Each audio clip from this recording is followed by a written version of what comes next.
Hello, my name is Annie Rogers, and I'm the general manager here at ADDitude. Thank you for joining today's event called Mental Health Out Loud. It's a new type of conversation where the editors of ADDitude, along with leading experts in the field of ADHD and mental health, will answer your questions about the mental health topics of greatest concern to you. Today, we are here to discuss how to protect neurodivergent youth specifically from some of the mental health risks and also to guide them toward the opportunities associated with social media use. So helping us navigate this really nuanced and important conversation today on mental health is Linda Charmaraman. She's a Ph.D., a senior research scientist at the Wellesley Centers for Women and director of the Youth, Media, and Wellbeing Research Lab.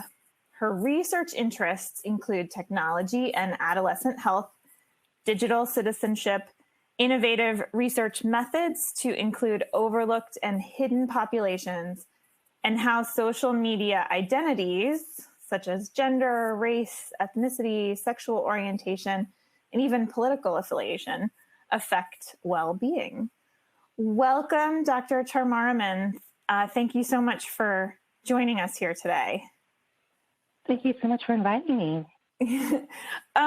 Before we start our conversation, I have just a couple of housekeeping items to clear out. If you are tuned into our live event, you may submit questions at any time. Just navigate to the text box under the video player. We will do our best to weave in your questions throughout this conversation. And if you support the work we're doing here at ADDitude, we encourage you to visit attitudemag.com/subscribe and sign up for ADDitude Magazine. If you do it now, you'll get it in our fall issue, which has just come out, and it's got tons of articles and resources all about childhood anxiety, bullying, how parents can talk to anxious children. It's really a great back-to-school resource.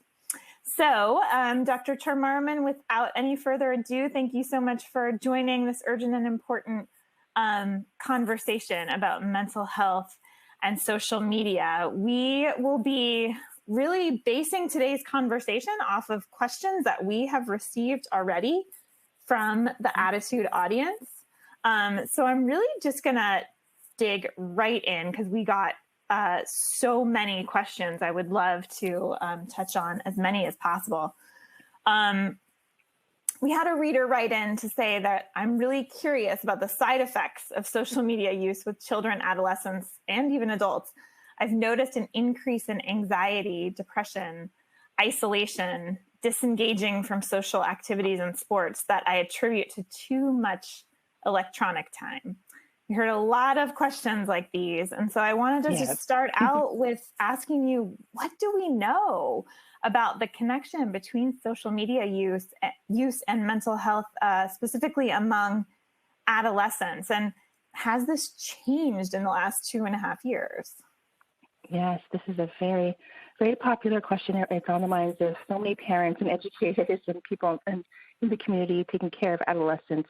And my answer is complicated because there's been the field of social media and well-being is actually pretty new compared to all the psychological and educational foundational areas because technology has been not kind of more around like in the last 20, 30 years. And sometimes it takes a lot of multiple studies to kind of verify the associations and directionality of, what comes first. Is it the mental health issues, or is it the technology, or does the technology come first and it leading you to use technology in a certain way depending on your mental health status?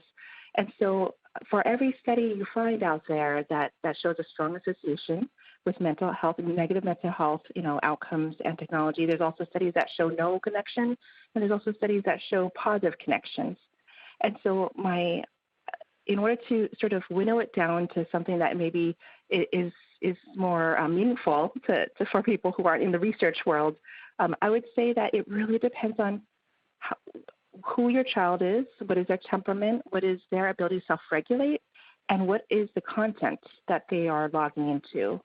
And I think also there's been a heightened concern over the number of minutes or the quantity of time that people are on technology, when in my perspective, in the research that I've been doing, for 15 years, is that it's the quality of the content much more than the quantity. And who are they interacting with? That's another really big part of the puzzle.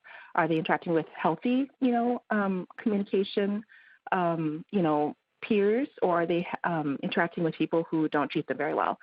And so that's my sort of complicated answer to that question. But the second part of your question, it has to do with the pandemic time. And absolutely, the depression, anxiety, loneliness levels have definitely skyrocketed during the pandemic, and also technology use, as you can imagine, because of remote learning, and also because of the social media, aspects that the adolescents who might have already been on social media before the pandemic, they probably increased it exponentially during the pandemic. And so some people have been worried about the increase in technology use, coupled with the increased struggles in mental health.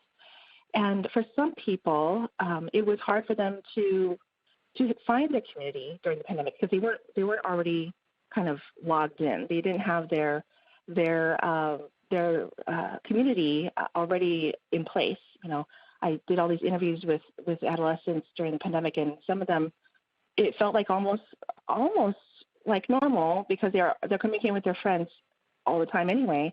But the people that didn't even know how to contact their friends, they didn't have their phone number, they didn't have their Snap account, they didn't have anything, they didn't know their last name. They kind of lost connections with some people, and so I actually just published an article about the pandemic use, of the increased social media use, coupled with the mental health increases. And although we saw very small significant effects, that they're related in a way, but it's not a big enough effect to actually say that there's any causal component. So and so that's, I just wanted to put out that, because I think a lot of people are very, that's a very common argument when people see two lines going higher and increasing in parallel, like mental health struggles increasing and technology is increasing. It doesn't necessarily mean that they are actually related in a causal way. There's definitely associations for sure. Right. And so, as you said, it depends so much on your child, and also how they're interacting with social media and with whom. As many parents have pointed out in the questions already, it's almost, it's required. Many high schools relay information via their social media accounts about athletics and after school activities, some even, requirements for the school. So it feels almost futile to try to keep, especially a high schooler, completely off of social media. So what you're saying is essentially we don't have, the research does not show a causal relationship by and large between social media use and worsening mental health. Now, individuals may have very different experiences. Certainly that doesn't capture every nuance, and so that actually leads to the next question I have, which is, is there any research to support the idea that, children with ADHD and perhaps some of its comorbid conditions may face an elevated risk? So as we know, ADHD is associated with emotional dysregulation, rejection-sensitive dysphoria, weak self-regulation and impulsivity. Do those symptoms put our kids at greater risk for sort of detrimental effects of social media use? Yes, I would say that anybody using social media, whether they have ADHD or not, are at risk for using social media to distract them from their regular life, from trying to get the things done that they need to get done. And I would say yes, ADHD people who are neurodiverse and who may have some attentional issues could face a little more struggle with regulating their mood and in being able to log off. And the thing is, with the research on ADHD, a lot of it is related. It's a lot of related to other behavioral health issues that come with ADHD, like for instance, having disrupted sleep, going to sleep later, maybe has to do with greater screen time. It's all kind of related in a cycle, and that's all related to maybe their mood. If they don't get enough sleep, and then they can't pay attention the next day as much, and then they kind of start to get behind in homework and schoolwork because they prefer to do things that actually might calm their mind. They might prefer to kind of like regulate themselves by using technology in some way. Sometimes they think of it as a coping mechanism. And so it depends on the impact of that technology. Does it calm them down? Does it make them feel less chaotic, in their mind? They can kind of just focus on that YouTube video.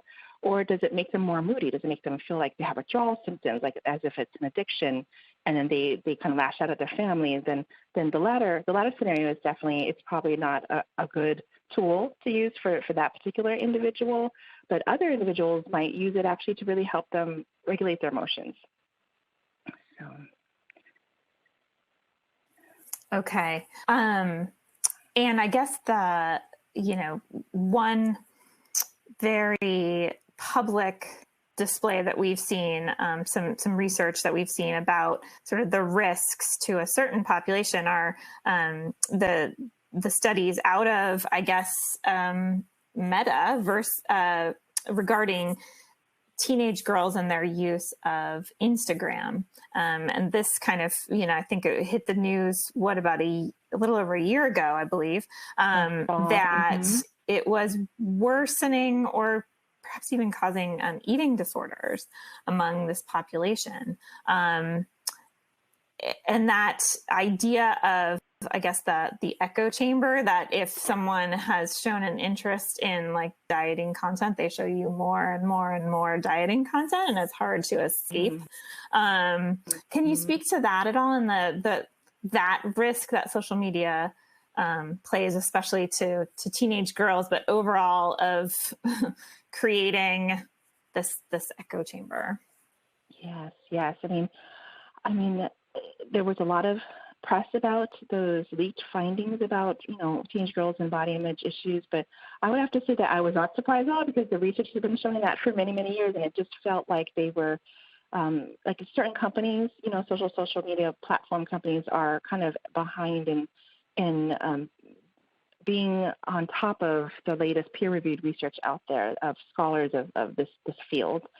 They rely on their own internal research quite a bit, which doesn't always give you the cachet as the peer-reviewed, research. And so I actually did do a research on body image and teenage, use of social media, and there was a lot of. I used a sample of about 700, participants, whereas the internal study had the stuff that they were looking at that was very qualitative about body image and eating disorders. It was a qualitative sample of only about 30 people, so it's not exactly representative. So I had a sample of 700, and about 20% report dissatisfaction with their body as they're looking at social media, in particular Instagram and Snapchat. And it was a lot more easily found in females and anybody who checks their social media more frequently. And it's usually related to higher rates of depressive symptoms and online social anxiety. And some of these people that have these mental health struggles, they also find it hard to make new friends and are more socially isolated. And so it's hard to know the directionality, because this was a cross-sectional study, which means a one-time survey. So you can find out that there's an association between the dissatisfaction with their body and using social media, but you don't know which one came first. that's when you need longitudinal studies to figure that out. So we don't know if they came with body image issues, and so they look at images that kind of perpetuate some of those things that might really get their brain hyper focused on those types of things, those ideal unrealistic images, or if it's or they came with a blank slate, and then the social media kind of infuses them with images that they didn't even realize that maybe they should be looking like that. Our study also showed that it wasn't just the images of your everyday peers, it's also celebrity images that make a difference. There's people that have very, very high concentrations of people they don't know on their social media sites. For instance, their favorite actors from Stranger Things, or celebrities and athletes and things like that, and they're paid to continue promoting sort of these ideals of performance and body image and wealth and luxury. Sometimes that could be really disconcerting to adolescents, minds and brains, as if that's something that they should have or that they should aspire to. Okay. Right. So as you said, you were seeing a higher incidence of depressive symptoms among those who were reporting dissatisfaction with their bodies. And as we know, ADHD rarely travels alone. So the most common comorbidities are depression and anxiety. So we are probably looking at a higher risk population, adults and children, who could be already sort of at a higher risk for developing, either primary or secondary depression and anxiety. So that's an important, nuance to keep in mind, that not all users of social media are equal, and we know the challenges our children are facing when they come to the platforms. A really common question that we are getting is, here's an example of one. Can you speak to how to think about the use of social media? It feels as though our daughter has an addiction. And that raises the question of, how do we know if a child or a teenager is truly addicted to social media? Are there metrics? Are there guidelines? Some way that parents can tell that we're passing into troubling territory? Yes, very important question. It's something that medical professionals are just relatively recently trying to get into their usual, diagnostic, forms. How there's a lot of those checklists, when you go to the pediatrician, and media often isn't a part of those checklists, unfortunately. And I think the new generation of nursing and medical students are going to have a lot more tools to be able to diagnose those kinds of things, at those annual checkups. There is a 3-item diagnostic scale that people use in the research community, and it has to do with, do you feel irritated when away from the internet? And do you feel anxious when you're away from the internet? Do you feel withdrawal symptoms, like you just feel pain almost from your body when you're away from the internet? Do you lose motivation to do other things that need to get done because of your use of the internet? So as you can hear, this tool, it was developed for internet use in general. It's not specifically for social media. So a lot of it is all related. It's like, are you hooked on, is it your phone that you're hooked on? Is it internet? Is it social media? Is it certain sites? Is it YouTube? Is that why you're on it for 6 hours? Are you gaming all the time?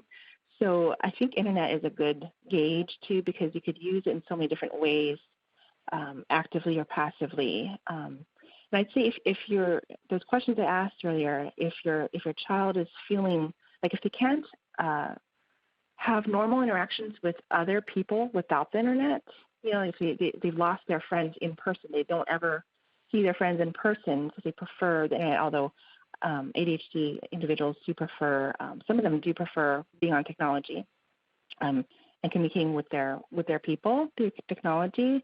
And so that alone isn't going to be a cause of concern because there's a preference there. But also if you're not able to fulfill their daily tasks, their homework, are they skipping meals? Are they skipping their after school, clubs and teams? Are they missing their tournaments? Are they getting violent, with family members? I've had interviews, with families where people will get so upset, they'll throw, because they have to get off of, their device, they'll throw things and they'll break things. And, when it gets to that level of disproportionate anger, because you're tearing them away from the thing that they desperately need, and it's disrupting family time and being able to talk, with each other, with the normal tone and not just, it's always, completely dramatic scene. It's definitely something that you can ask, school counselors. They're actually a lot more versed in this area than a lot of medical professionals. Some of the medical professionals actually think that it's not really in their purview. They're thinking of physical health. Like, they really focus on physical health and want to make sure that, if it's affecting their sleep, then they want to hear about it, and pediatricians and social workers, therapists also, are great, resources, but the thing is, there's a specific kind of training that some of maybe the old school, therapy community may not understand as much about the newer technology, addiction sorts of issues. Believe it or not, it's actually not classified as an official addiction in like the diagnostic, manuals in psychiatry, because it takes like decades and decades of that to actually be a thing. And so some of those people who were trained in the old school methods will kind of be dismissive of technology addictions because it's not actually, in the manual itself. There are burgeoning programs out there that are trying to help families manage, problematic internet use, problematic gaming disorders. And I know of one personally that's at the Boston Children's Hospital Digital Wellness Lab community. I have some colleagues there that I collaborate with, and they have, outpatient sort of resources for families, and I do believe it's covered by insurance. Not all these programs are covered by insurance because of the fact that it's not, something that is documented as an actual addiction yet. But there are insurance companies are finally starting to get they're kind of waking up to the reality that families need this support, and it affects their everyday lives. I mean, this has been happening. A lot of internet addiction type of, recovery programs are a lot more common in other countries. The U.S. is sort of behind in this area. That's really interesting. We're getting a lot of people nodding their heads and saying, yes, what you're describing, irritability, anxious, withdrawn, losing motivation to do other things. These sound and honestly, disproportionate anger is really sounding a little too familiar for many of our listeners today. And it's interesting that other countries are ahead of us on this. So I think it's great advice to turn to the school counselors, because obviously this is in their wheelhouse, and perhaps a therapist. Do you have any experience with whether individual or family therapy may be a solution here? I'm just thinking we've got parents here who are saying, you know what, I have a problem too, and my children are seeing how I'm using technology, and this is like a systemic issue. Absolutely. Yeah. I mean, I wanted to just kind of confirm to you all that technology is a tool that can be positive or negative. So don't get too beat up on yourself if you're using it quite a bit. I mean, this is the 21st century, right? These tools are going to be here to stay. But it is true. the actions and behaviors of, parents and, adults in a child's life, do kind of relate to how they, use their own technology, or how they relate to, social relationships and friendships, and how much they, rely on things like technology to cope, or and so family therapy is an interesting idea too, because there's been research that actually shows that families who have a child with problematic internet disorder often have family relationships that are contentious in other ways. Like there's some kind of like trust issues, perhaps. And so sometimes it's about being able to communicate with each other, and also there's a growing pain within families in terms of technology use. When you had a child and you knew exactly what they were doing on their iPad, and they were looking at those cute little YouTube videos when they're 6, and then they develop into tweens, and then you kind of still trust them in that they probably will do what you want them to do, and not go on it for too long. And you might want to have some restrictions, and you might want to check out who they're socializing with, and check in. And then as they get older, there's this autonomy seeking. As they get older, they want to have their own space. They want to have their private, kind of diary, kind of journal space to kind of be themselves. So I would say it's a growing pain for everybody, because parents don't have a workshop.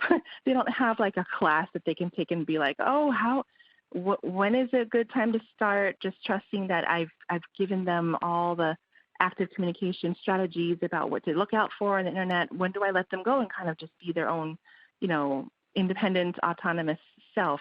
It all depends on the individual, right? It depends on how much they can self-regulate, how much when they realize when they have had enough, when they really need to find some alternative activities so that they don't get too sucked into that world.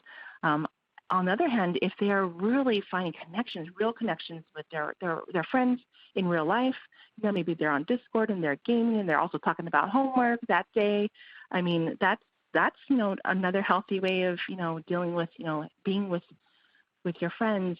Happens to have the tool, the mediator is this game, but it could be a very healthy way to interact with your friends. So before you worry about how much too much time spent on a particular site or on a particular program, find out what is the reason why they're on this site. What draws you to it? Maybe even join that community, the online community, and check out what they're doing, and then you find out, oh wait, they're actually doing a lot of like very innocent silly things, and they're not being faced with some of the horror stories that you hear in the media sometimes. But yeah, the family part of it, it's all sort of related. Sometimes there's issues with self-regulation for whatever reason, whether it's ADHD or some other issue that the child might have, that parents already have a lot of concerns in other areas, in terms of sleep or being able to do well in school. And so I'd say a therapist, for the family could be really helpful to understand what is a normal amount, like a normal range for their child to have that little moodiness. Like, is this just adolescence? Is this just, they're starting middle school, this is normal, it's hormones. And then what is the line? What is the boundary for when there needs to be a lot more attention and intervention happening? Okay. I did want to back up ever so briefly. A couple of people wondering if there was a name for the diagnostic scale you mentioned regarding internet use. Oh, yeah. Yes. Okay. I want to say it the right way. So it is, let me pull it up. It is the Problematic and Risky Internet Use Screening Scale. And it's the acronym is PRIUSS. Problematic and Risky Internet Use Screening Scale. Okay.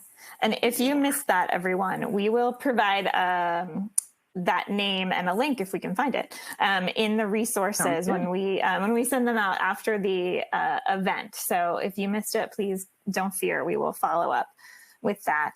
And I did one person wrote in to say that perhaps occupational therapy could also be an interesting option for families who are looking at addressing some of these problematic social media behaviors. I hadn't thought of that. Yeah, great idea. But on this topic of,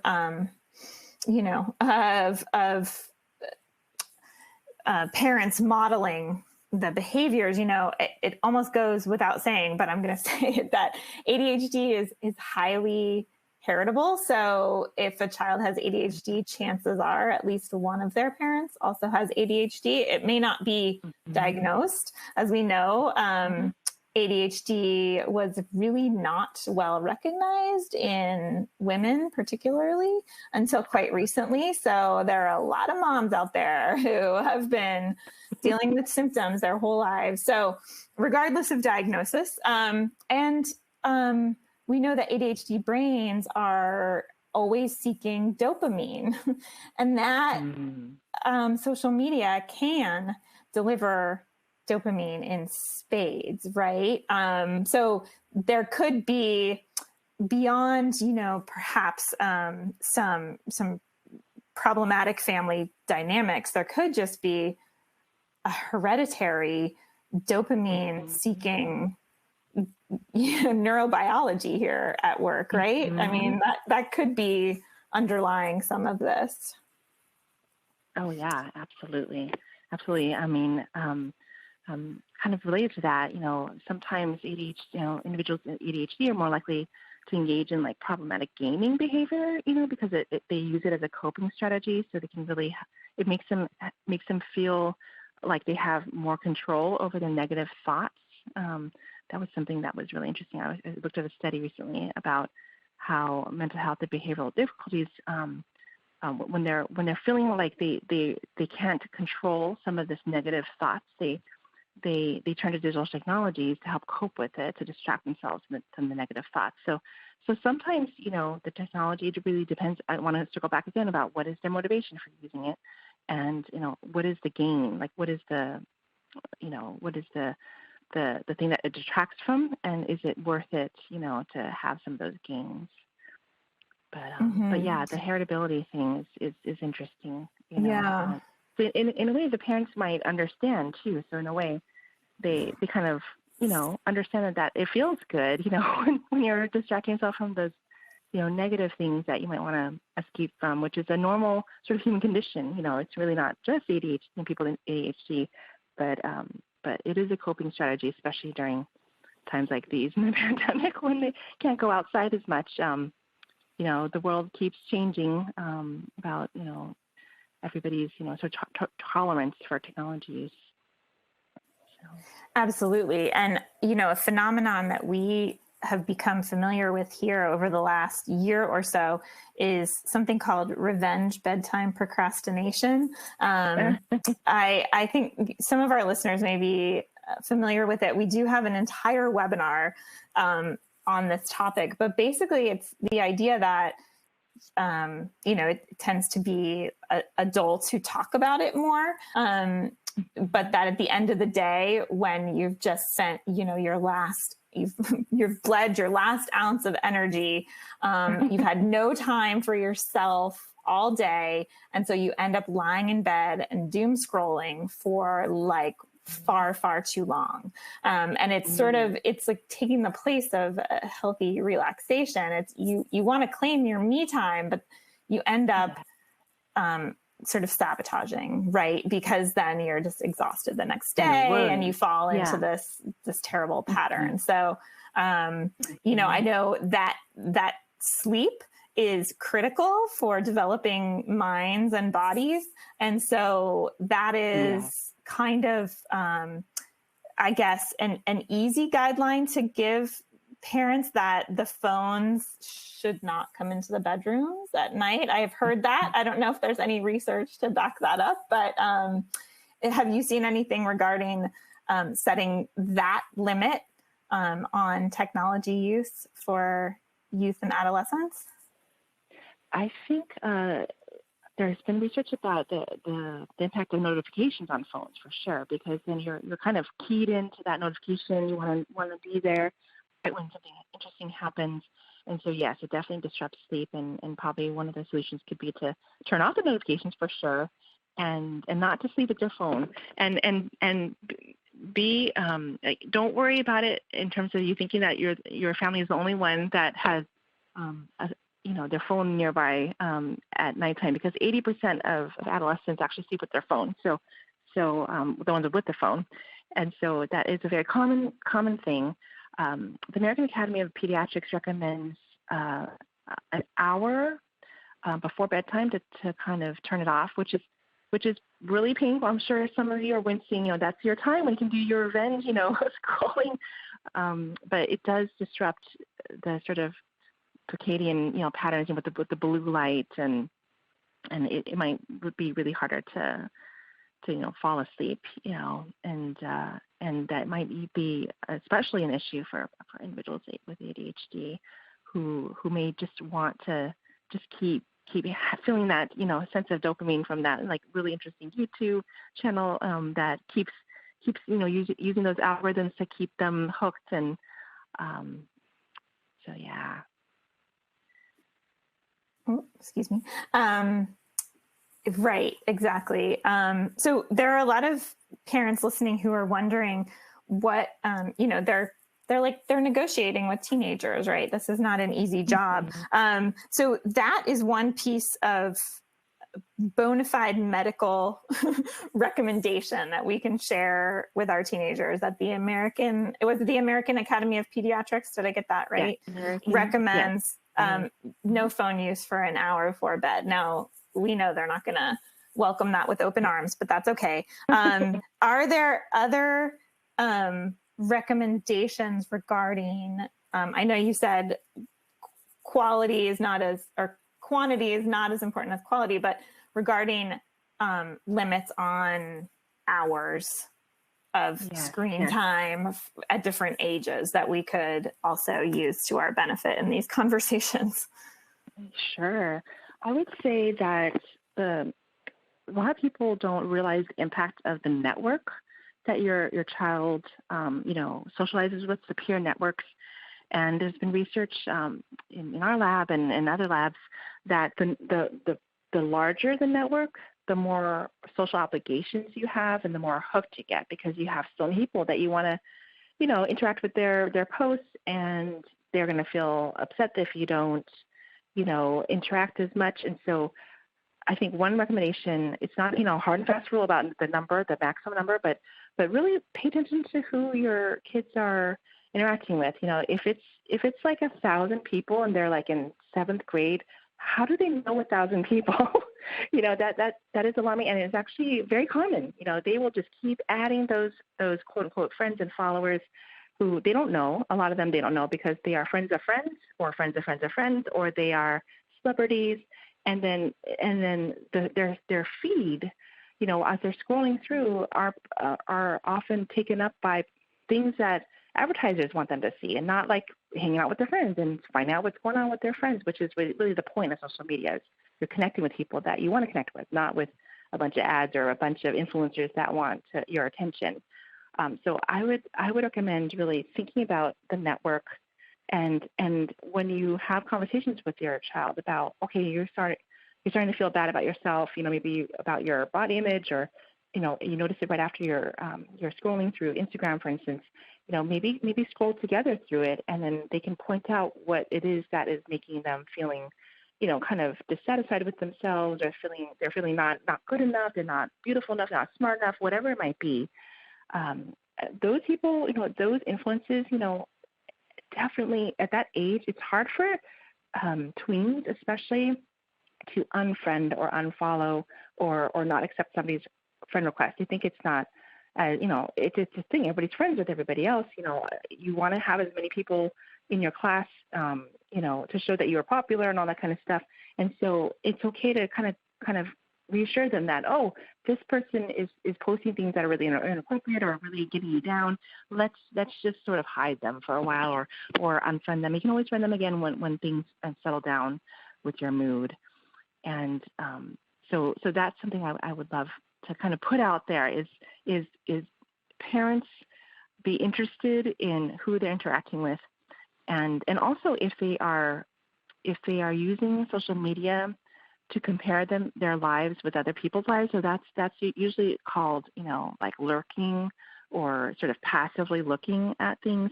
So you know how adults, they doom scroll. They look at all the negative, media headlines, and that's what adults experience when they're quote unquote doom scrolling. But for teens, what they're doing is actually going through it all and trying to figure out who they are in relation to all the people that they know. Are you smart enough? Are you beautiful enough? Are you tall enough? Are you, funny enough? And you go on the nicest vacations, like these other people who are always posting on their beautiful vacations. And so there's a lot of that social comparison. And so the active conversations, because that happens whether it's on social media or not. They're going to do social, comparisons in the hallways. That's a very normative aspect of adolescent development. But sometimes people can get fixated on certain things, and it's good to have those active conversations.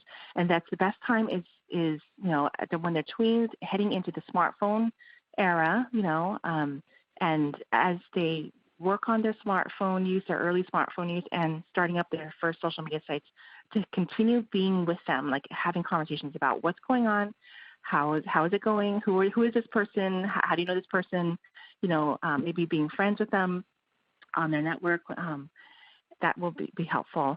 Now, as they get older, though, when they get into the high school years, this is when they, a lot of times now they're starting to think about, how the impression they're going to have, for future employers and for colleges. And so they might start having hidden accounts. They might start, doing this is a nice clean Facebook page for grandma, and then they'll have, like several Instagram accounts and Snap accounts that some people are on, some people are off. And so having conversations about that over time, it's perfectly fine for people to have their own silly account. Usually it's just an account to help people feel real and feel like they can just post any silly thing without being feeling like they have to curate everything. So usually those fake accounts, those private accounts that parents don't see, what we found in our research, they're really pretty harmless. They're not doing something really illegal, or they're not doing something that's heinous. It's really just them being silly, and that they could be free to be authentic with their friends. So those are my recommendations, just to know more about what's going on social media, just like you would ask them about their friends in real life. So how's it going? Or you're having an issue with this person, what happened? And it's the same thing. It's like teaching them how to drive. You don't just tell them one talk. You don't just give them the keys. You give them, okay, this is what happened. If this happens, here are some options for you. When there's a yellow light, you can either try to make that light, or you can try to slow down. What are the risks, associated with those different decisions? And then you can understand what your child is going through in their head, and what kind of things that they're grappling with. Because what they're grappling with is probably more different than you think, compared to what you're grappling with on social media and your own addiction to your own device. They have the hormones in the teenage years, on top of that. So to be reminded about those years, I would definitely keep the conversations flowing. And if you can't do it, ask a family member to do it. Maybe an older sibling who you trust, or a cousin, an older cousin, or an auntie. It doesn't have to be the parent. Some parents really don't feel equipped. They don't feel interested in dealing with the social media stuff. It could be a trusted family member who also could be the family liaison. That's great advice. And, as you said, making it an ongoing conversation. I know that with my own kids, like, I have talked to them about, like, what, this person's not making me feel good. So I'm going to unfriend them. And why, and we'll have that talk with them about what's like, I think I'm using this too much. I'm going to remove it from my phone because I can feel that I'm being drawn to it. So being open about, our own challenges and weaknesses could help with this. Now, Um, there's a campaign that I've recently learned about called Wait Till 8, and it's Hmm. that encouraging parents to wait until 8th grade to get their kids a smartphone of their own. Um, do you know if this recommendation is based on research, and is there any golden age for getting your child a phone? I mean, and by the way, I completely recognize that some families absolutely just need a phone in order to communicate with logistics across households and with Yeah, activities and all of that. So no guilt here. hmm, Just yes. wondering if there is a recommended age. Yes, this is a very, very common question that I get asked for sure. I mean, especially since, I have a 10-year-old daughter, and the average age in the U.S. of getting a first smartphone is 10.3. And she keeps asking me, hey, all my friends have a phone. And I always tell her, I'll know when you're ready, and she's not quite ready.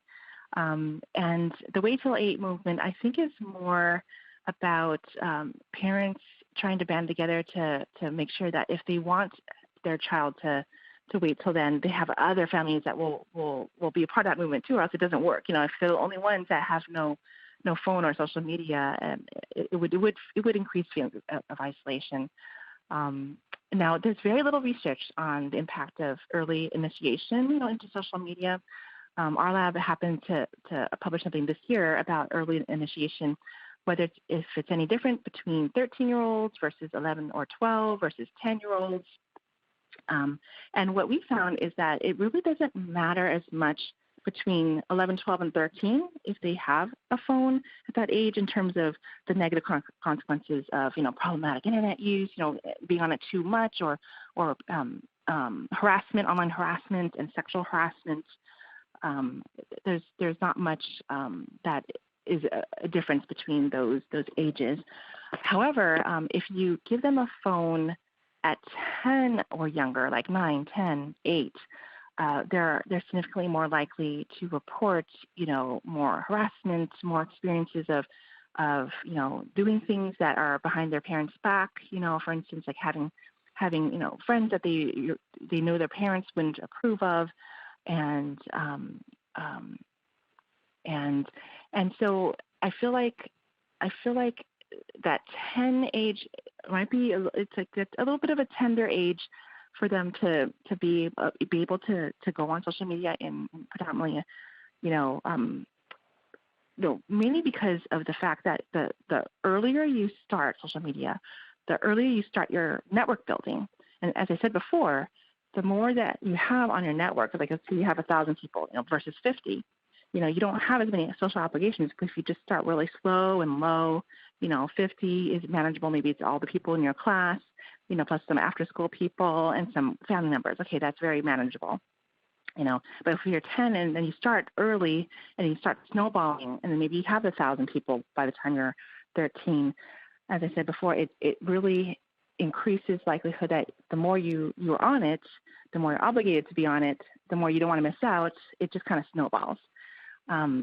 Now, there's one positive thing that I found in my research, which was surprising to us, is that the earlier you start social media, the more likely you are to figure out the ways in which you can be more increase your positive, like sort of civic engagement behaviors on social media. Like the more you use it for positive, event planning and raising awareness of social issues and being supportive of other people.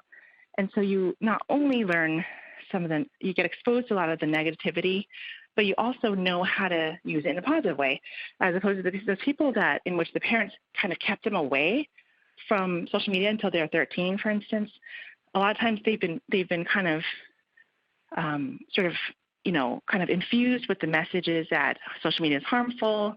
We need to stay away from that at all costs. We're going to hold off as long as possible, as if we're holding our breath, as if it's like the end of the world when we get you on it. And so in a way, they never end up using social media for these connected purposes as much as the ones that started early on with most of their peers.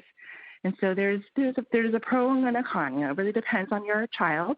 If they are somebody that really can't handle any any online drama, like, oh, that person went out with me, with my other friends, and I wasn't invited. If your child can't handle that, then it probably is something that you might want to have more conversations about it and tell them, that wasn't very kind of them, to do that.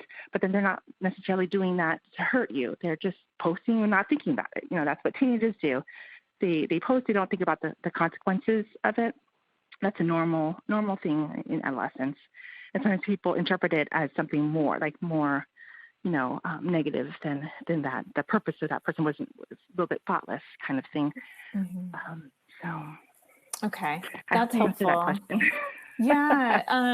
Well, it makes me think that one of the primary concerns among caregivers of younger children, specifically, like I'm thinking middle school, really, is bullying on social media. And, the fact of the matter is, like, some children, if they do face bullying, they may hide it because they're embarrassed. And we as parents want to know that this is happening so we can help to stop it. Do you have any advice for parents on what to look for or ways to intervene? And is online bullying really the problem that many of us, assume that it is? Well, I would say the term online bullying, it has been sort of defined differently by different researchers. So some of the criteria that would make it on one person's list may not be the same, for another person's list. Like, for instance, is a one-time occurrence, then bullying naturally has that sort of repeated history, sort of a tenor, but also there's negative things that happen, negative exposures that aren't about repeated events. And so sometimes people are dealing with different constructs, in the literature. Sometimes the research findings are different because of that, but because of the definitions of online bullying. But I would say that a lot of times young people want to keep some of those things to themselves if they are feeling bad about some interactions. Sometimes it has to do with they're afraid that the parent, if they find out about something, negative online, some parents will kind of yank it away. They'll be like, okay, well, you need to shut that down. You need to deactivate that, or I don't want, I don't trust you. I want to make sure that phone is taken away so that you're not like all grumpy all the time. That kind of reaction. And so I would recommend that no matter what your child comes to you with, whether it's a story, something funny that happened on social media, or something that you don't like, that you really want, your first initial reaction is to protect them, and that you want to take away that harm. The only problem with that is that if they see that reaction, they may not come to you next time. They might be afraid that you're going to, make them check out completely. And so that kind of reduces the line of communication, like I was saying before, like the active communication, kind of just, always have that curious face on when they come to you with an issue on social media, and then try to figure out how to, deal with it together, as opposed to, well, I know the solution. You need to, I'm going to go and do something really embarrassing, like call that person's mother, so as long as your active communication is open, and, sometimes you could tell too by their mood when they're on it, and they have like their sort of energy level kind of changes and shifts. Sometimes it's not something that they can actually tell you themselves. They don't even realize that these things are happening to them.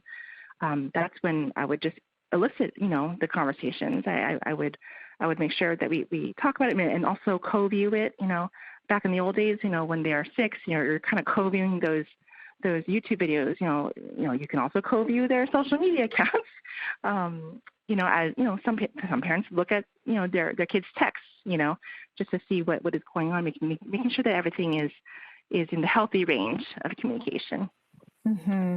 That's great advice, to make it a collaborative, a problem-solving approach.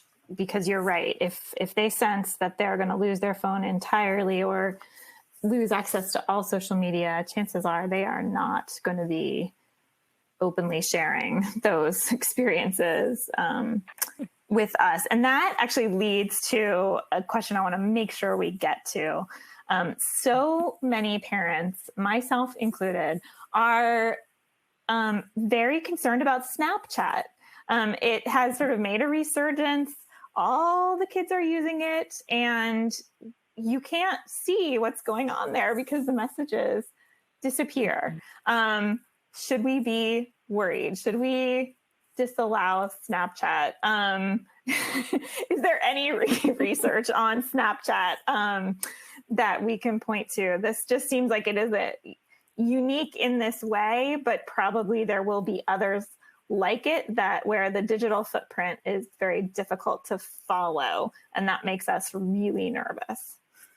Yes, I mean, it also makes trying to problem solve together when something dramatic happens, like in the school setting, when they're trying to figure out why is everybody upset and talking about that snap, the night before, and then the counselors are trying to figure out, okay, where's the evidence? What is the image, and what is everybody talking about? But then they can't reproduce it, or somebody took a screenshot of it, and so you can reproduce some of that drama.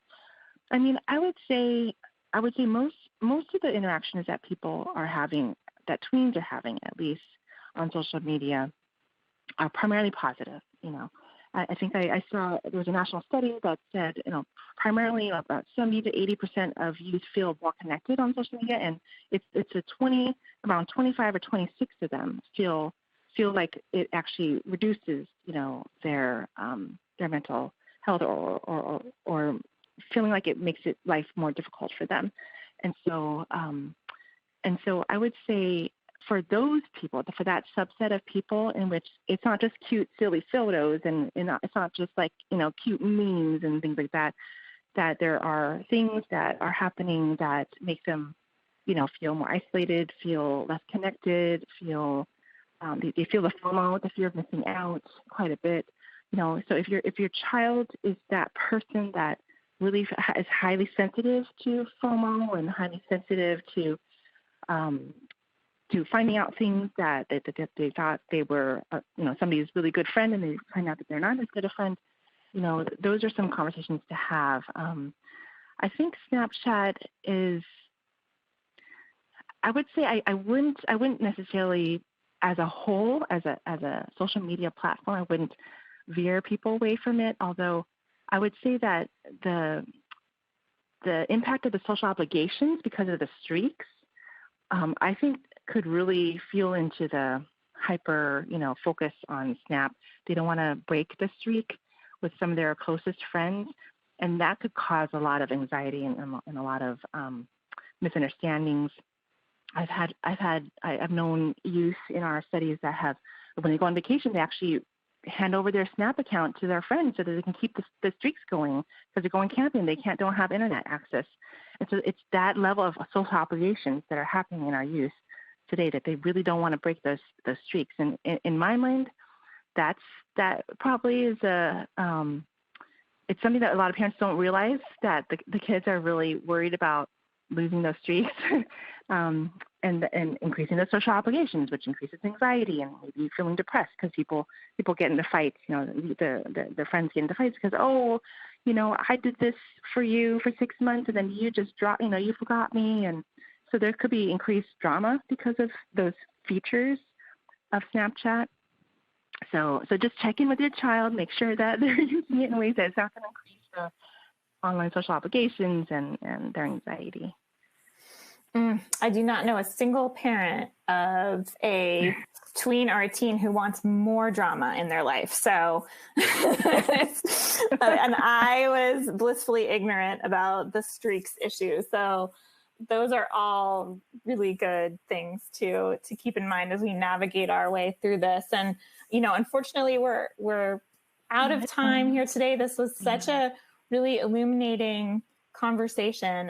Dr. Charmaraman, thank you so much for contributing your insight to our audience here today on this really tough topic. And I want to say to our audience, thank you for the questions. This was totally based off of questions we received from you. And we also welcome your ideas for more of these mental health out loud conversations. This idea came directly from readers, and we are listening. So please tell us what else you would like us to cover. But for today, I think we're all a bit more equipped to navigate one more day with our children and their social media use, and to forge a better way forward at the start of this back to school season. So thank you again, Dr. Charmaraman. Thank you everyone for joining us. And we hope you will join us again at ADDitude for a live webinar in the future.